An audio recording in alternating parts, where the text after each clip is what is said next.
Classic cars they need to bring back. Whether they come back with traditional powertrains or electric ones makes no difference. We need these classic cars back. Welcome back to MIA Luxury Cars. Today we're talking about the classic cars they need to bring back. PlyMouth Barracuda.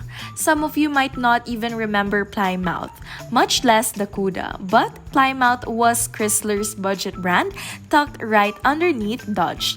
Basically, the third-gen Cuda shared the exact E-body chassis with the Dodge Challenger. They basically had the same engines and everything, but the Cuda was marketed as a more budget-friendly motor car. Now, Plymouth went belly up in 2001, which is why the Plymouth PT Cruiser became the Chrysler PT Cruiser. So when Dodge brought the Challenger back a couple of years ago, people were understandably peeved by the old Cuda was left dead on the docks. Since the Cuda and Challenger were basically the same car, it wouldn't be hard to bring back the Cuda and finally give people what they want. Now Dodge already has, not exaggerating, 13 different Challenger variants. Toyota MR2. Toyota MR2 is one of the most beloved cars in the brand's long history of making beloved cars. It's an affordable mid-engine two-seater. Literally, the closest thing we have to right now is the C8 Corvette, which is a very good value, but it still costs $60,000. Now, it's been rumored that Mr. 2 is coming back for a couple of years now, and the Mr. 2 might come back as a hybrid or even electric. Toyota is aiming to launch an entire line of EVs by 2025. So what's a better hollow car than the MR2? Tesla basically already proved that the same platform was good with the original Roadster, which was based on a mid-engine Lotus. Unlike the Mustang Mach-E, this has potential to be an electric revival. An electric revival that doesn't disappoint an entire fan base. Mercury Cougar. The Mercury Cougar was the more mature, slightly larger cousin to the iconic Ford Mustang. Most muscle cars of that era were marketed to power-hungry youngsters who didn't even care about things like being comfortable. But the Cougar was designed and marketed to an older customer. You might not have realized it, but the Cougar was around for a surprisingly long time. I'm talking about 35 years. I'm talking 8 generations. The last Cougar was a far catcall from the muscle car origins, fizzling out a front-wheel drive chum bucket, but the Cougar name used to mean something. So if they bring the Cougar back, it's got to be a lot more vascular than the front-wheel drive chum bucket. But like the Plymouth, the brand that built the Cougar isn't around anymore. So we got to make the Cougar a trim level for an existing model in the Ford family. Just like the original Cougar, this buff cat needs to be comfy. What we're saying is a mega luxury Mustang, a Luxtang if you will.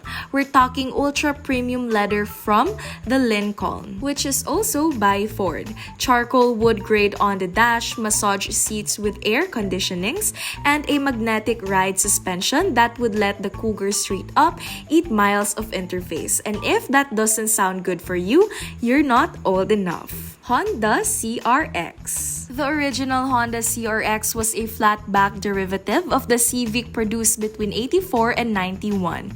In just 7 short years, the CRX made a huge impression. Despite the car's humble appearance, the light chassis and simple suspension made it feel like a go-kart, and not one of those go-karts at the mini golf place that haven't been turned up since 1907. They were slow in the straights, but they were fantastic, and Honda tried to relieve the nostalgia with the CRZ in 2010. Now today, people kind of look down on the CRZ, and it was a hybrid, despite the fact that the CRZ came with a manual transmission, which is very cool for a hybrid. A lot of people didn't think that the performance and driving feel lived up to the original. Now that's not to say that the car doesn't have a small yet very devoted following today, but it maybe could have been bigger if it was a little little punchier. This time around, we'll call it the CRX, while the CRZ was a spiritual successor. Our car will be a direct sequel, like Two Top 2 Gun. Just like the original, all our CRX needs to be the Civic SI with a flat butt. Lancia Delta Integrale. Lancia is responsible for one of the greatest, best-looking, gralliest little rally cars ever, the Delta Integrale. The regular Delta was a front-wheel drive economy hatchback, but the Integrale was an all-wheel drive weapon. So what is Lancia up to these days? Well, let's take a look. The company's only car for sale right now. It's Epsilon. Look at it, bring back the Delta, make it a kind of queerish hatchback, retro but not too retro, give it quad headlights and slap on some Albert wheel drive, maybe even a bump in power.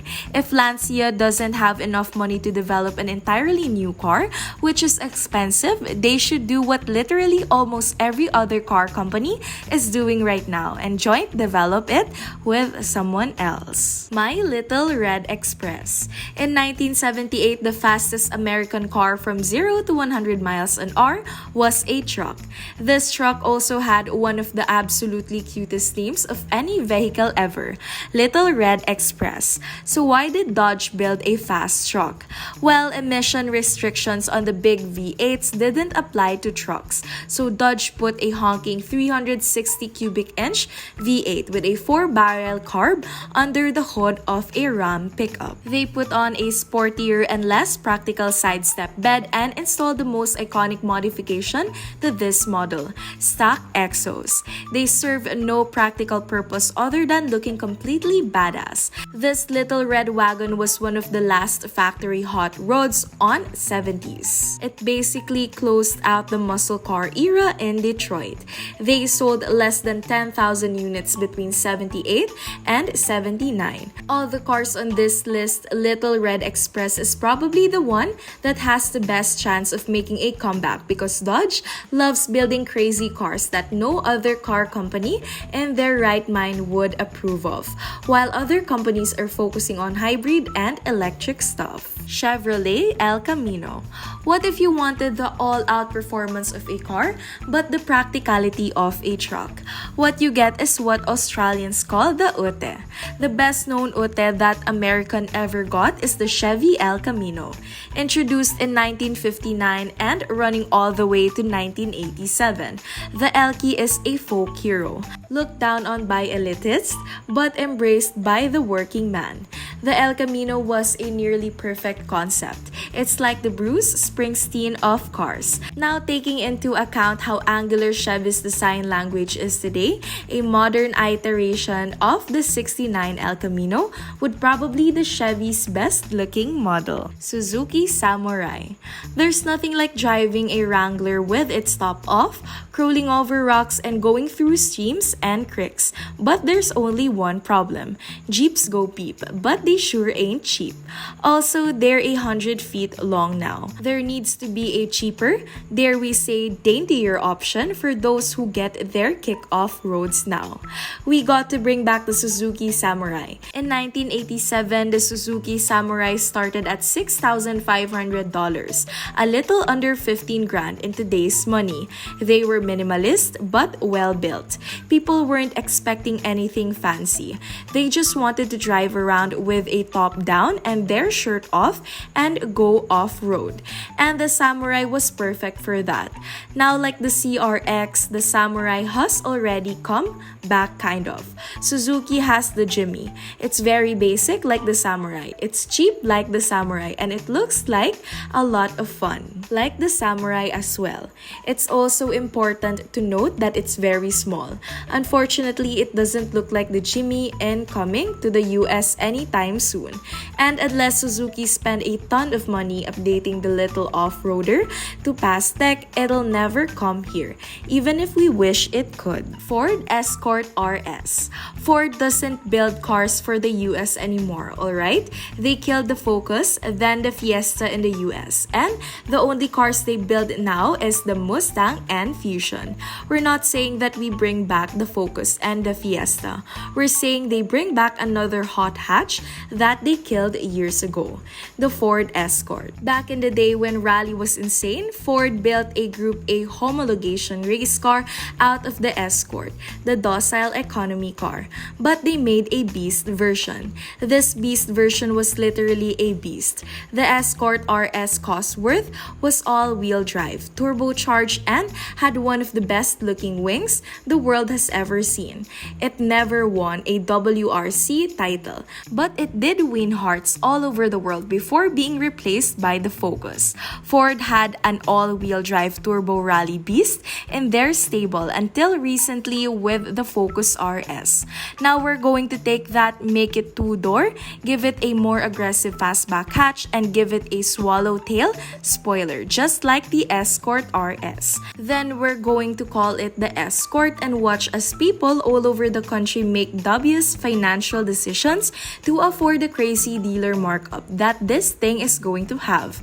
Now we're not saying it would be an access, we're just saying that it would be cool. Ramcharger. It was based on the Ram pickup, had two doors and a removable roof. It was designed for having fun and it succeeded. Dodge built the Ramcharger in the US until 1993, but there were versions sold outside the US until 2001.